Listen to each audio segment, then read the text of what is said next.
ว้ายิงมาแตะไกลแท้นี่ปาทิโทเนาะสบายดีปลาแล้วบัดนี้เรียบร้อยเอาเข้ามาบัดนี้ปาทิโทหน่อยเนาะเสร็จสมบูรณ์บัดนี้ฮะเป็นยังไงให้บ่เนี่ย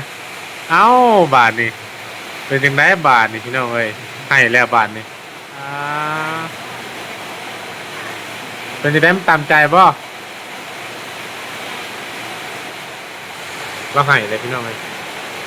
ขอบคุณเนาะยังได้จ้ะถูกถูกนี่แหละย่อนก็ส่งเทิมมันวัวรถนี่แหละก็สิไปเรียนงานน่ะเด้อ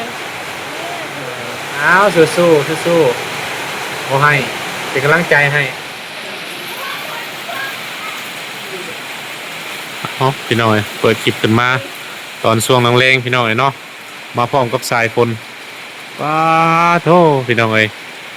ตกบ่หยุดบ่เศร้าลีรอดิไปใส่มาใส่กันลำบากเนาะบางทีก็ใส่เสื้อกันฝนตลอดพี่น้องเอ้ยเปียกก็หมดมาแต่พุ่นแหละลงมาแต่บ้านเมื่อกี้นี่พี่น้องเอ้ย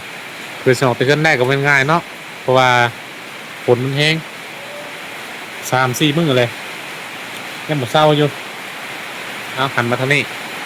สบายดีเด้อเลยว้าโตมาแล้วบัดนี้เนาะเป็นจังได๋แน่เพลงตัวใดเรียนตัวนี้เรียนตัวนี้โอ้คือเรียนตัวนี้อ๋อตัวนี้ก็ยังมีเด็กที่เก่าอยู่เลยเนาะเป็นเด็กที่เก่าเพิ่นบ่ได้เปลี่ยนให้บ่เวทมันน่ะตัวเก่าดิมันเด็กที่เก่าโมเวียนมันบ่ได้ฮักบ่ได้ทิ้งเปลี่ยนคันเฮาเปลี่ยนใหม่เลยก็มันคงจะบ่คือของเก่าโดยแล้วก็อันนี้ก็ตัวเก่าอันนี้ก็ตัวเก่าตัวเก่าตัวเดิมเปลี่ยนแล้วก็จะไม่ลงเลย มีแต่เปลี่ยนเสื้อข้างมันเปลี่ยนเสียงข้างมันโอ้อันใส่ข้าข้างเดียวมันก็บ่ถือกัน โดยเออเพราะเสืออันนี้มันจะส่งผลแดดมาทางนี้มาจากเวียดนามโอ้ถือว่ามาไกลเติบเนาะเสือของรถคันเลยเพราะว่าไปโทรไปในศูนย์อยู่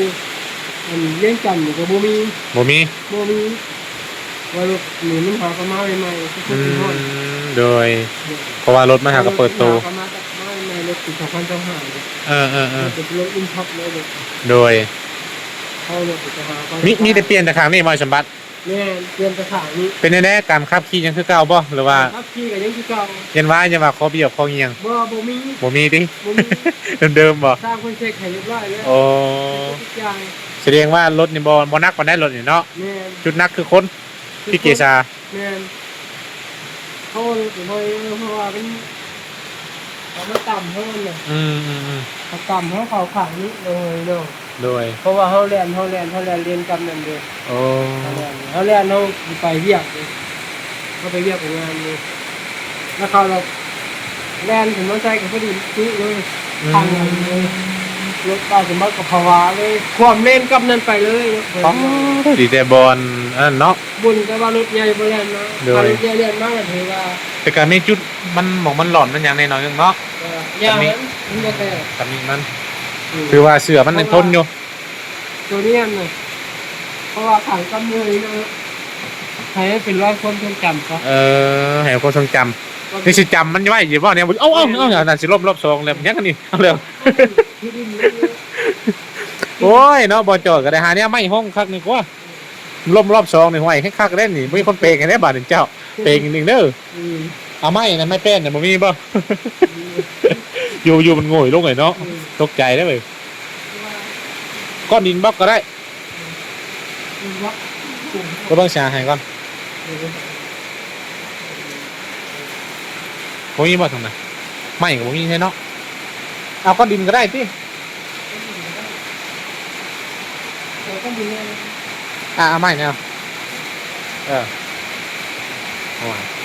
ล่มรอบ2บ่มีคนเปย์ให้ได้บาดนี่ก็บุ้มอันนี้บ่พอบุ้มเนาะคือบ่ให้เพิ่นดัดนั่นเลยนี่ก็บ่ได้เบิ่งงานงานแล้ว แต่รถเจ้าเนี่ยลงข้างนั่นเนาะ เนี่ย เออเข้าไปเขาว่าในไหมเพราะว่าผ้ามันพันเหลื่อมพี่น้องไอ้ยันอันนั้นเนี่ย เป็นอย่างนั้นแหละ จะเข้าไปร่วมกันอยู่ข้างในเข้าไปยามพี่เกษาก่อนเป็นยังไง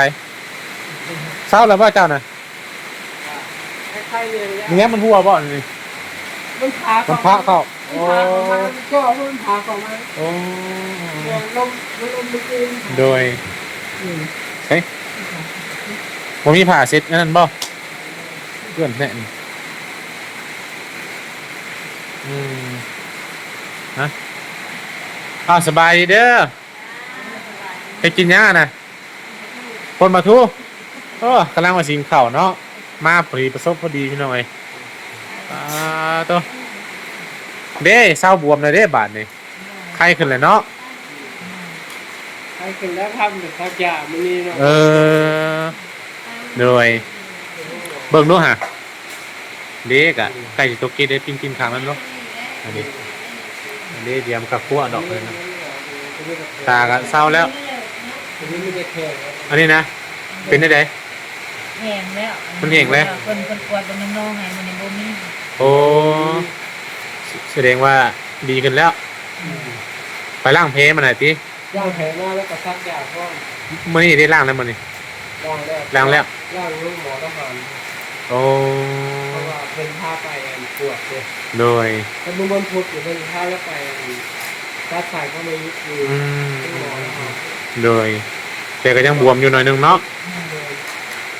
หน้าไข้ในแลบบาดนี่เนาะมีแต่นี่แหละทำเก่งแล้วมันอย่างบวมเนี่ยเป็นได้เพิ่นมาเยี่ยมอยู่บ่อันนั้นครูอันนั้นนะออกมาอยู่ที่ ก็เหลือผ้าไปแล้วรถเยอะผ้าไป เออ ผ้าไปที่ไหน อืม ก็กับบริญญาของเราไปไหน แล้วมันนี่รถเลยเพิ่นให้เจ้าเปล่าเองบ่นี่ติ เฮ้ย รถจักรนะเพิ่นให้เจ้าเปล่าเองบ่ เออ เบิดเท่าใดนั่นเองนะจำ จักเอาไปหู้เลย เออ จะพึ่งอะไรเอาไปหู้ คือว่าคนเชียร์ให้เบิดเนาะ พวกวันนี้ครับพี่ชอบ อืม เรียแบบมีเรื่องคน โดย เอาไปนี้เป็นตัวผมทุกอย่าง แล้วเมื่อได้ใส่ผูกคอต่อแขนครับก่อนได้มื้อหรือบ่ อาจจะเป็นวันอาทิตย์ วันอาทิตย์ ทิตย์หน้าง ามบ่มื้อวันอาทิตย์นี่งามบ่เลือกมื้อเลย เอาอาทิตย์เพราะว่าผมมีเขาเพราะว่าเขามันยืดการได้ โอ้ เพราะว่ามันถือว่ายากในบริษัทโดย เพราะว่าคนเรียกคนหนึ่งอันก่อนไม่ได้ขับรถอยากแต่ไม่เป็นสบาย โดย เพราะว่าเจ้าหยุดการมื้อวันอาทิตย์เนาะเราทำการหั่นแหละเราบ่ว่างว่าซั่นซะแล้วก็เอิ้นขวัญเอิ้นหยังนั่นแหละให้ได้แม่แล้วนี่ได้ไปเอิ้นเรายังบ่ไปกับเจ้านั่นนี่เอิ้นขวัญเอิ้นหยังมาสู่เจ้านั่นแหละขวัญเฮียเสียหายตกหล่นวะพระสินเข้าตินี่ติย่อมากินแล้วย่อมากินแล้ว แต่ว่าเป็นไปที่ตัวห้องนะเป็นหน้าห้องงานพัดลม โอ้ งานพัดลมรักเด็ก โดย ตรงฝั่งกับอันเรียนในทิศเรียนตำรวจในทิศ โดย เขาเรียนผมเล่นแล้วก็มีตกเป็นใบผ่านห้องงานพัดลม โอ้โดยจะได้ยินหรือบ่ได้เนาะผ้าอันเสียงฝนตกนี่เจ้าเสียงบ่เข้าโทรศัพท์ซั่นบ่จ๊ะ ข้าวอยู่ อย่าไปใกล้ๆเด้อยันบ่ได้ยินเว้าดังๆเด้อเพราะว่ายันบ่ได้ยินเลยก็สิกินข้าวแรงเดี๋ยวพี่น้องเลยหาก็เลิกเจ้าเนาะหาก็เลิกมา ก็ไม่ได้ไป บ่ได้ไปบ่มื้อนี้ ไม่ได้เป็นพาไปตรวจ อืม พาไปตรวจแล้วมาไปครับ แล้วก็ลาพักบัดนี้ เนี่ยลาพักคน บ่เขียนเจ้านี่เศร้าแล้วเนาะมีแต่บาทนี่เหรอวะทีนี้เจ้าแกะอันบ่เจ้าแกะบ่เออเราไม่แผลเป็นอันตรายเห็นว่า มันซ้ำทางในดิ ซ้ำใน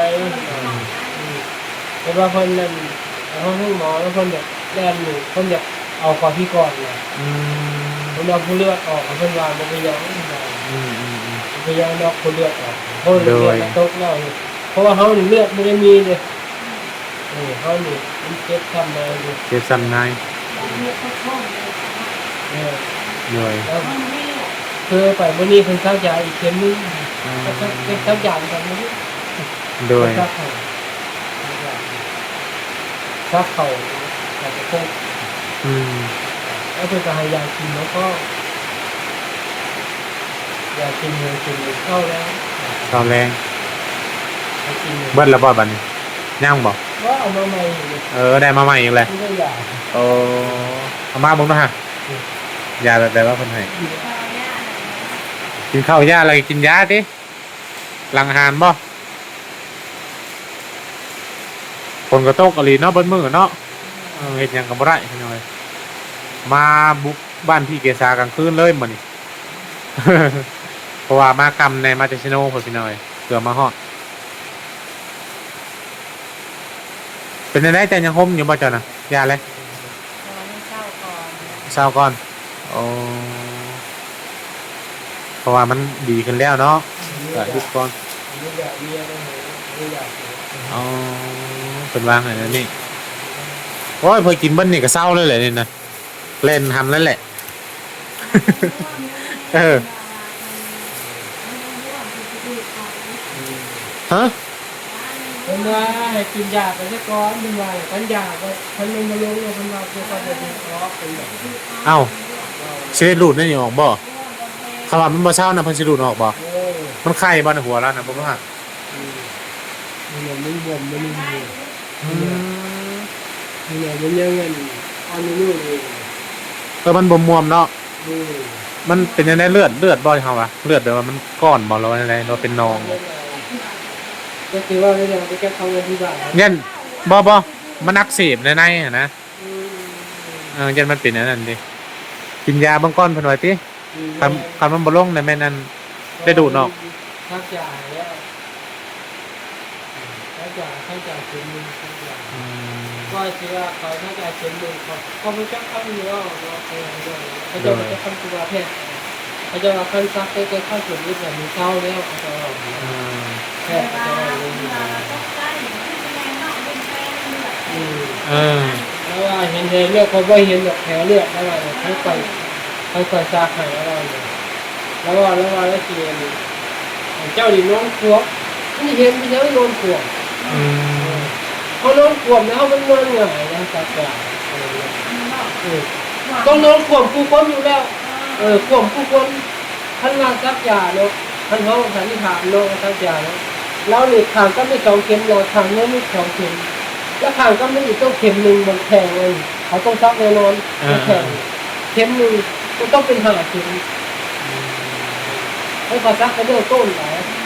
อันนี้มันหิวแล้วมันความไม่ได้คิดอันตรายแล้วเอาตลอดมันเลยเมื่อคันเป็นแล้วมันเป็นจะมือแล้วเป็นจะ2-3 มื้อหลังก็จะบ่มันบ่เป็นอย่างแรกมันดีกันแล้วเรานี่แต่ว่ามันมีอย่างเดียวคือในหัวเรานี่นะคำว่ามันบ่แม่นน่ะเพิ่นสิดูดออกประมาณนี้นะ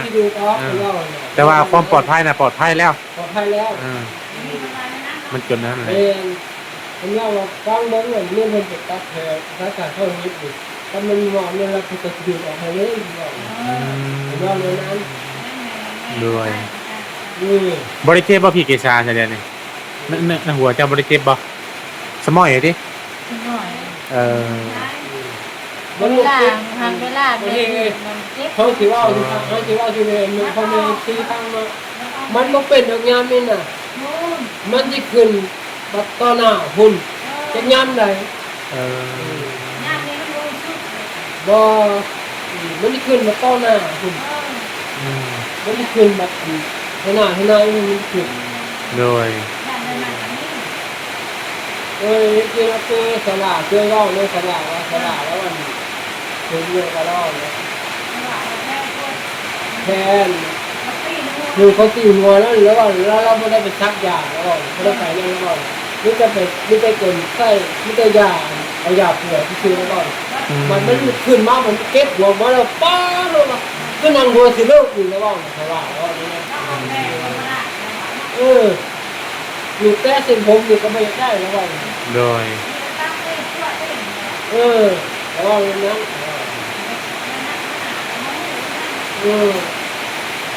มีแต่นั้นแหละเนาะ หมอเพิ่นว่าตามหมอเพิ่นว่าหั่นแหละเนาะกระดูกก็ ก็ ดู ว่าเรื่องเป็นว่าก็ต้องเรื่องเรื่องคนสิไปดูออกไหมของเราหมอก็บอกอยู่ โดย ดูออกของเรากินยาดีกว่าทุกคน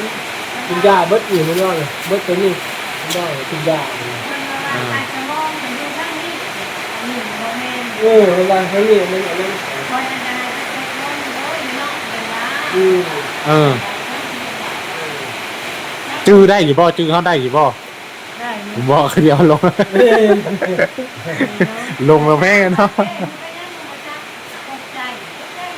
เออเห็นว่าสมองมันกระทบกระเทือนเนาะ ดูเอง เฮาต้องเช็คเบิ่งอีกแล้วว่ามันอันนั้นต้องเว้านะมันผู้นั่นน่ะเขาอยากเช็คเบิ่งมาว่าให้หมอไปเช็คเบิ่งสมองมี เช็คเบิ่งสมองมีเฮาว่าเป็นกระทบกระเทือนบ่เออเดี๋ยวนี้อันไหนเดี๋ยวนี้บ่ ดู เออ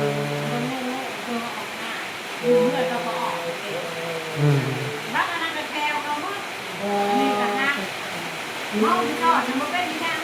โดย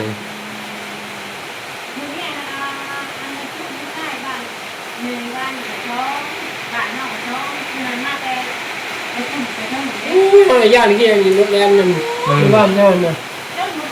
เขาไปยังเบิ้งเลยเขาเรียนรถเนี่ย อืม เขาเรียนรถป้อง ไวดิ เขาเรียนรถเนี่ยเมน เออ เมนเมนเมนระมัดระวังเอาแล้วบัดนี้ เมนพามีป่ะ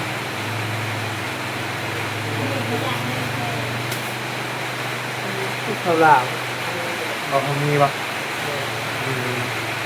โดยเอ้าไปหน่อยเนาะสิบ่ว่าลายยายห้างแล้วบัดนี้เป็นได้เงินเดือนได้แล้วบ่ออกแล้ว บ่ได้ ยังบ่ได้ดิตอนที่เท่าได้น่ะ ที่ห้าที่หก ที่ห้า โอ้โดยก็ถือว่ายังโดน ที่เก้า มื้อ29แสดงว่ายังโดนเติบเนาะ บัตรทอก เนี่ยผมมือตัดนิดนึง ตัดวิกดิสิได้อันทองว่ารถได้นี่เนาะโดยพี่น้องเนาะมามื้อนี้ก็มาแจ้งข่าวดีเพิ่นพี่น้องเอ้ยเป็นจังได๋ดีใจอยู่บ่ ดีใจได้ที่ยิ้มขึ้นมาแล้วบัดนี้เนาะมีรอยยิ้มในบัดนี้พี่น้องเอ้ย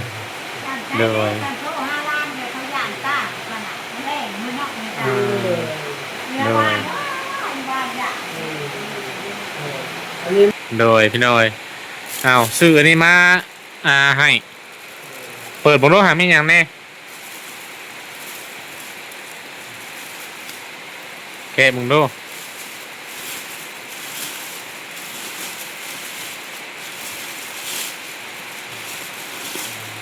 ขนมถึงนัวบัดป้าต้องสัมผมสิล้นบัด ใส่ลายเด้อปลากระป๋อง3อย่างเนาะถึงจะได้ดีใจใช่ป่ะดีใจยังบ่ได้เบิดได้พี่น้องในถุงนี่ก็ยังอยู่ โหยบ่อย่างในถุงโอ้โห รุ่นแล้วเนาะรุ่นแล้วเนาะโดยเมืองก่อนพี่น้องเอ้ยไรเด้เนาะจ่ายเรื่องเงินกันอ้าว1นับเด้ออ้าวเพราะว่าเฮาบ่มีมือจับเท่าไหร่เลย2 4สิเด้เนาะเงินก็จับยากแต่สิแหละบ่มีคนจับกล้องให้นี่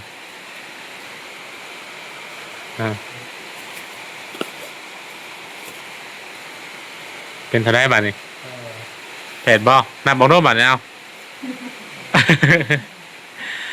พี่สมบัติดีใจแล้วยิ้มเปื่อยๆเนาะนับเบิ่งครูเด้อเบิ่งอันนั้นเด้อ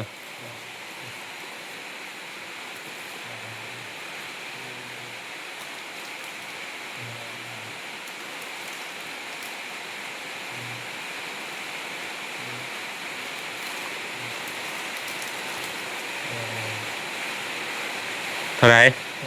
800,000โตพี่น้องเนาะถามอยู่ข้างเป็นจังได๋ดีใจอยู่บ่ดีใจเอโดย โดย นี่ก็เงินแม่เพิ่นอยู่ทางUSA เด้อเดี๋ยวเบิ่งชื่อก็เฮาก็จำชื่อรับบ่ได้แล้วพิมพ์ไว้แต่อยู่เนาะโดย แม่เพิ่นอยู่ทาง USA เพิ่นว่าชื่อแม่อ่าแม่ตุ้มกับพี่แขกเคยได้ยินอยู่บ่ เคยได้ยินอยู่เนาะเพิ่นเคยซื้อเครื่องให้ฉันเจ้าบ่โดนแล้วอืมโดยคันบ่ได้ยินขอโทษขออภัยเด้อพี่น้องเพราะว่าฝนมันตกแฮงตอนนี้เนาะว่าดังไงเด้อทางจำบ่ได้ยินโดยแม่ตุ้มกับพี่แขกกับเบ้ยแขกนั่นแหละเพิ่นก็บอกเฮาซื้อปลากระป๋องแพ็คนึงแล้วก็กับแป้งนัวแล้วก็เงินจำนวน800,000กีบเพิ่นก็เห็นเฮาเข้ามาทายฉันเจ้ามานั่นเพิ่นก็คิดอีตนสงสารถือว่าเพิ่นจังได๋ให้กำลังใจฉันเจ้าซั่นซะเพิ่นเห็นฉันเจ้าเกิดอุบัติเหตุประสบอุบัติเหตุแบบนี้เพิ่นก็เลยแบบโอนเงินโอนอันนี้มาให้ซื้อน้ำอยู่น้ำกินมาให้เพื่อเป็นกำลังใจเป็นแบ็คก็สู้ๆเพิ่นว่าเพิ่นเห็นแล้วเพิ่นสงสาร FC ก็หลายเด้เพิ่นสงสารนะเพิ่นว่าคอยหายไว้ที่สุดท้ายมันถึงบ่ปะเนาะที่ฟ้านี่แหละมันไปอยากบ่ได้นี่แหละที่แล้วไปเฮ็ดเดียวนี่มันหน่อยโดยพอดีๆแห้งแล้วที่สุดท้ายได้แม่ตุ่มกับกันแม่แขกก็กันบ่ดีแห้งเด้อเลยหักเด้อมาลูกหักแล้วเป็นจังได๋ให้บ่เนี่ยเอ้าบาทนี่เป็นจังได๋บาทนี่พี่น้องเอ้ยให้แล้วบาทนี่เป็นจังได๋มันตามใจบ่